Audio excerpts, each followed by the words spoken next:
Bonjour, Mathieu Gallia, financepoint.com, courtier en prêt immobilier depuis maintenant 10 ans. Pour obtenir son prêt immobilier dans les meilleures conditions, il existe quelques points pour favoriser justement votre demande. Dans un premier temps, la préparation de votre projet.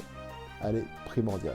Il ne faut pas que la banque ait le sentiment que vous êtes levé ce matin en vous disant « je vais devenir propriétaire ». Non, il faut le préparer avec une régularité d'épargne, une situation professionnelle stable, un effort d'épargne que vous avez pu vous constituer mensuellement. Bref, un environnement où la banque va avoir le sentiment et va surtout vous faire confiance pour vous accorder votre prêt.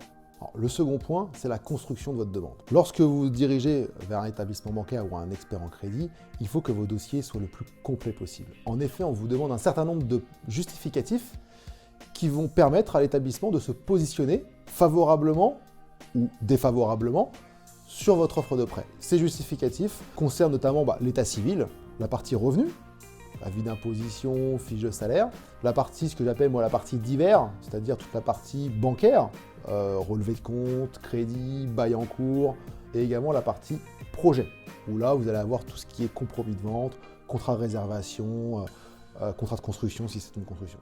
Et enfin, le dernier point, ne vous limitez pas à l'interrogation d'une seule banque. Faites jouer la concurrence.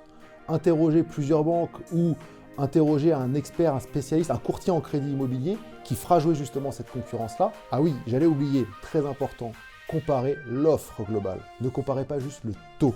C'est une erreur. Il faut comparer l'offre globale qui comprend justement un élément très important, le taux d'intérêt, c'est vrai, mais l'assurance, qui aujourd'hui est de plus en plus représentative dans le coût total d'un dossier de prêt, mais également la garantie bancaire, parce que chaque banque va pratiquer des garanties différentes, qu'elles soient sous caution ou en réel, c'est-à-dire en hypothèque. Donc il faut comparer ces trois éléments-là, et c'est grâce à ça que vous allez pouvoir justement accepter ou non une offre par rapport à une autre.